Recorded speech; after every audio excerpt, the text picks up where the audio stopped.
मित्रांनो नमस्कार. मी ज्ञानेश वाकुडकर. महाराष्ट्रामध्ये आपण चर्चा करत आहोत. महत्त्वाची गोष्ट लोकजागर सदराखाली चर्चा करताना महत्त्वाची गोष्ट अशी आहे, एक महत्त्वाचा विषय आपल्या चर्चेमध्ये आज घेऊया. खरं म्हणजे महाराष्ट्र म्हटला की फुले शाहू आंबेडकरांचा महाराष्ट्र असं अभिमानानं सांगतो आपण. फुले शाहू आंबेडकरांचं नाव प्रत्येक भाषणामधून घेतात, पुरोगामी लोक घेतातच, राजकारणी लोकसुद्धा घेतात अलीकडे. आणि तरीसुद्धा या महाराष्ट्राच्या राजकारणामध्ये फुले शाहू आंबेडकरांचं राजकारण खऱ्या अर्थानं यशस्वी का होत नाही आहे, किंवा हे जे तथाकथित पक्ष आहेत, म्हणजे जसं आता काँग्रेसही म्हणते फुले शाहू आंबेडकर, राष्ट्रवादी म्हणते फुले शाहू आंबेडकर, बाबासाहेबांचं नाव शिवसेनाही घेते. आता एक काळ असा होता की बाबासाहेबांचं नाव घेणं किंवा दलित हा शब्द उच्चारणं हे सुद्धा फार शिवसेनेच्या स्टेजवरून जरा अडचणीचं होतं. पण आता ते घेतात, ही चांगली गोष्ट आहे, चांगली सुरुवात आहे. पण मुख्य मुद्दा जर असा विचारात घेतला तर खऱ्या अर्थानं महाराष्ट्राच्या राजकारणामध्ये फुले शाहू आंबेडकरांच्या विचाराचा पगडा आहे का, तर आपण प्रॅक्टिकल विचार केला तर ते नाव घेण्यापुरतंच आहे. आंबेडकरी राजकारणाचा जर विचार केला तर बाबासाहेब आंबेडकरांच्या स्वप्नामधला जो RPI नावाचा जो पक्ष होता, त्यांच्या ते लवकर निघून गेले म्हणून, नाहीतर तो RPI नावाचा जो पक्ष त्यांनी स्थापन केला असता खुल्या पत्रानुसार, तर मग स्थापन झाले नंतर. आणि मग ते एवढे तुकडे झाले त्याचे की आता 50 तुकडे तरी असतील. जो उठतो तो RPI अमुक अमुक आपलं आडनाव लावतो आणि बसतो पक्ष, त्याचं स्थापन होऊन जातो, करून टाकतो. आणि हे जरी असलं तरी मग इतर पक्ष जसं आता RPI Athawale, RPI Gavai, RPI अनेक आहेत असे, त्याप्रमाणे कवाडे, RPI आणखी खोब्रागडे, असे खूप आहेत. म्हणजे हे जर प्रमुख नावं सांगितले मी. पण प्रकाश आंबेडकरांची वंचित बहुजन आघाडी, त्यांचाही आधी एक RPI या नावाचा पक्ष होताच, रिपब्लिकन भारिप बहुजन महासंघ. पण आता ते सगळं RPIचं सगळं संपलं. RPIचा एकही कधी, आता परिस्थिती अशी आहे की बाबासाहेब आंबेडकरांच्या प्रेरणेतून महाराष्ट्राची वैचारिक जळणघळण झालेली आहे याच्याबद्दल बऱ्यापैकी आहे, म्हणजे आशावादी चित्र आहे, याच्याबद्दल वाद नाही. बहुजन समाज, OBC समाजही बाबासाहेब आंबेडकरांचं नाव, फुल्यांचं नाव, शाहू महाराजांचं नाव, शिवाजी महाराजांचं नाव तर घेतोच. पण आंबेडकरी राजकारण बाकीचं सोडा, समजा OBCने नाही स्वीकारलं असंही समजू आपण, हरकत नाही. पण मग आंबेडकरी समाज सुद्धा काय एकजूट नाही आहे? त्यांच्याकडे एकही, आठवलेंचा एकही आमदार नाही, कवाडेंचा एकही आमदार नाही आहे, गवईंचा एकही आमदार नाही आहे, खोब्रागडेंचा एकही आमदार नाही आहे, प्रकाश आंबेडकरांचा एकही आमदार नाही आहे. खासदारांची गोष्ट तर वेगळीच राहिली, मध्ये होते प्रकाश आंबेडकरांचे, पण ती इतरांची मदत घेतल्याशिवाय ते येत नाही. आता असं मग इतर लोक यांची मदत का घेत नाही त्या अर्थानं? तर हे एक नाही, तुकडे तुकडे आहेत आणि बार्गेनिंग करण्यामध्ये पटाईत आहेत असं जनतेचं मत आहे. म्हणजे ते एकाशी त्या दृष्टीनं तसं म्हटलं, चांगलं म्हणा की वाईट म्हणा, पण आठवले समजा ठीक आहे, BJPच्या सोबत आहेत, तुम्ही चांगलं म्हणा वाईट म्हणा, BJPच्या सोबत आहेत, म्हणजे आहेत, आपल्या चारोळे करत राहतात. आणि बाबासाहेब आंबेडकर सांगत राहतात, घटनेचा सत्यानाश होत असताना त्यांच्या डोळ्यासमोरच इकडे घोषणा करतात की घटनेला हात लावला तर आम्ही काय काय करून टाकू. हे सगळं बकवास आहे. मुख्य मुद्दा कसा आहे की हे जे आंबेडकरांचं, बाबासाहेब आंबेडकरांचं नाव हे लोक घेणारे जे लोक आहेत, हे लोक बाबासाहेब आंबेडकरांशी प्रामाणिक असण्याचा प्रश्नच नाही. प्रॅक्टिकली आपण जर विचार केला तर प्रत्यक्षात आपल्याला कुठे दिसते? कुठेच नाही दिसत ना. बरं, ही चळवळ व्यापक का नाही झाली?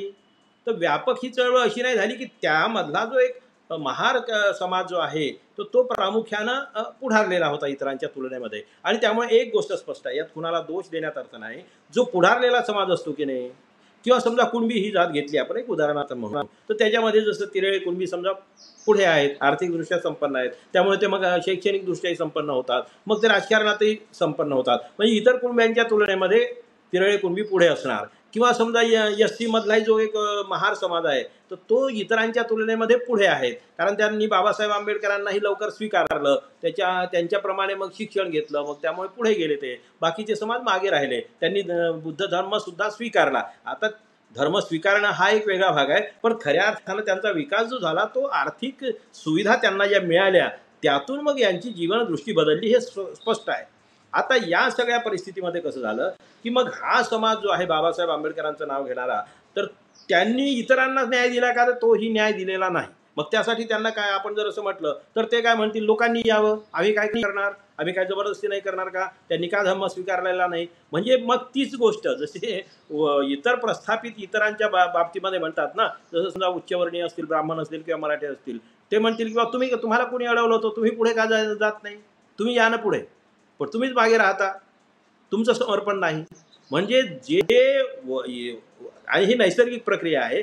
जे वरिष्ठ प्रस्थापित असतात ना, ते विस्थापितांना नेहमी दोष देतात. ते विस्थापितांच्या मदतीसाठी काही फारसं करत नाही, पण जर मागे राहिले का जाब विचारला की मग ते त्यांनाच दोष देतात. आता गंमत अशी आहे की महाराष्ट्राच्या राजकारणामध्ये आंबेडकरी राजकारणाची जी वाताहत झालेली आहे, दुर्दशा झालेली आहे, की आज कोणत्याही पक्षाचं म्हणजे एक मागच्या 2 निवडणुकामध्ये वंचित बहुजन आघाडीचं एक वर्चस्व बऱ्यापैकी होतं.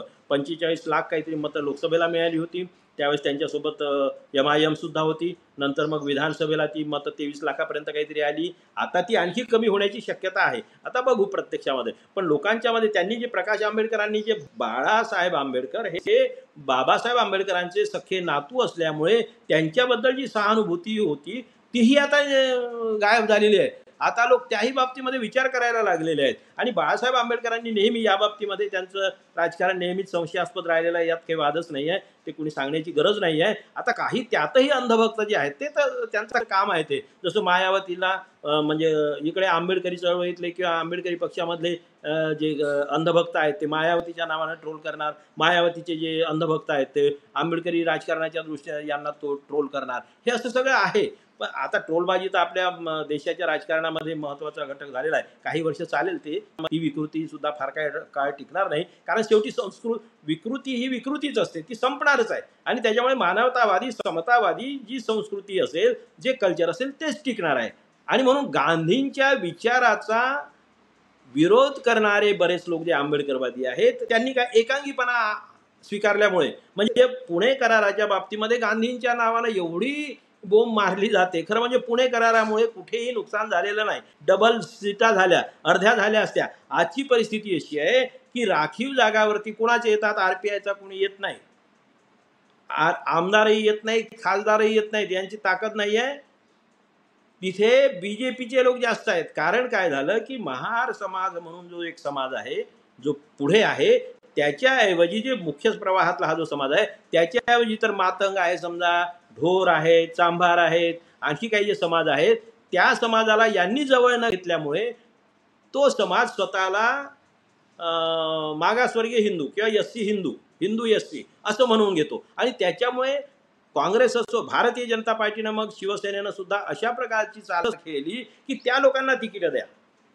म्हणजे महार कम्युनिटी जी आहे त्यांना तिकीटं देण्याच्या ऐवजी चांभाराला द्या, ढोराला द्या, खाटकाला द्या, असे जे जाती समूह आहेत त्या समूहांना तिकीटं द्यायची आणि मग ते निवडून येतात. त्याच्यामुळे तिकडे सुद्धा प्रतिनिधित्व यांचं कमी झालेलं आहे. आणि याचं कारणच असं की आतताईपणा, एकांगीपणा, अतिरेकीपणा, आम्ही म्हणू तेच खरं, गांधी व्हिलन, तर हिंदू धर्म वाईट, ह्या ज्या सगळ्या गोष्टी झाल्या ना, एकांगीपणा म्हणजे वाईट ज्या गोष्टी असतील त्याचा विरोधच केला पाहिजे. धर्म असो धम्म असो त्याचा विरोधच केला पाहिजे चुकीच्या गोष्टीचा त्यामध्ये. आणि धर्म ही काही कोणत्याही गोष्टीची गॅरंटी नाही. गौतम बुद्धाचं तत्वज्ञान निश्चितच आजच्या परिस्थितीमध्ये टॉपचं आहे, जगामधलं सर्वश्रेष्ठ तत्वज्ञान आहे, याबद्दल वाद नाही. पण केवळ बुद्धाचं नाव घेतल्यानं मी तसा होतो का? तर मग बुद्धाचं नाव घेतल्यानं किंवा बुद्ध धर्म स्वीकारून सुद्धा अनेक देशामधल्या सरकारांनी, जे बुद्ध धर्मीय सरकार होती, त्यांनी सत्यानाश केला ना देशाचा. श्रीलंकेचं उदाहरण ताजं आहे ना. तिथल्या पंतप्रधानांनी की राष्ट्रपतींनी, अध्यक्षांनी शपथविधी जो घेतला मंत्रिमंडळाचा, तो बुद्ध विहारात घेतला होता ना. आपल्या इथे मंदिरात तरी शपथविधी झालेला नाही आहे अजून. याचा अर्थ मी त्यांचं समर्थन करतो असं नव्हे, पण मंदिरात शपथविधी झालेला नाही. त्यांनी तर चक्क बुद्ध विहारामध्ये शपथविधी घेतला होता. पण श्रीलंकेची अवस्था काय झाली? जाळपोळ, बर्बाद करून टाकलं श्रीलंकेला त्यांनी. म्यानमारमध्ये काय झालं?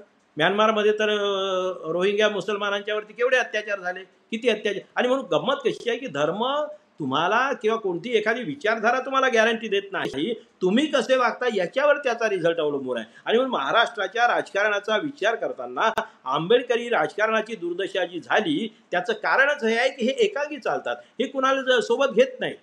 सोबत घेतलं तर गवई असेल समजा, किंवा सुशील कुमार शिंदे असतील, महाराष्ट्रामधले मोठे हे नेते आहेत तसे त्या दृष्टीनं, आणि त्यांच्याबद्दल आदर आहे, सर्वच समाजामध्ये आदर आहे. पण यांना ते नाही चालत. यांचं म्हणणं गवई जे असे व्यवस्थित सर्व सोबर नेते आहेत ते नको, आम्हाला कोणाला तरी शिव्या द्या, गांधींना शिव्या द्या, वेगळे वेगळे वागा, आमची मेरी मेरी मुलगी की एक ही टांग, जसं आता असं वेगवेगळ्या समाजामध्ये असते, वेगवेगळ्या पक्षाचं असते. जसं शिवसेनेच्या एका काळामध्ये हिंदू हेच स्वतःला म्हणजे मग ते मुस्लिमांचा द्वेष करा, तर मग काही बहुजन चळवळी ह्या ब्राह्मणांचा द्वेष करा, अशा प्रकारच्या आहेत. एकांगी भूमिका घेणाऱ्या बहुतेक ज्या चळवळी आहेत त्या लंब्या होतात, त्या फार काय टिकत नाही.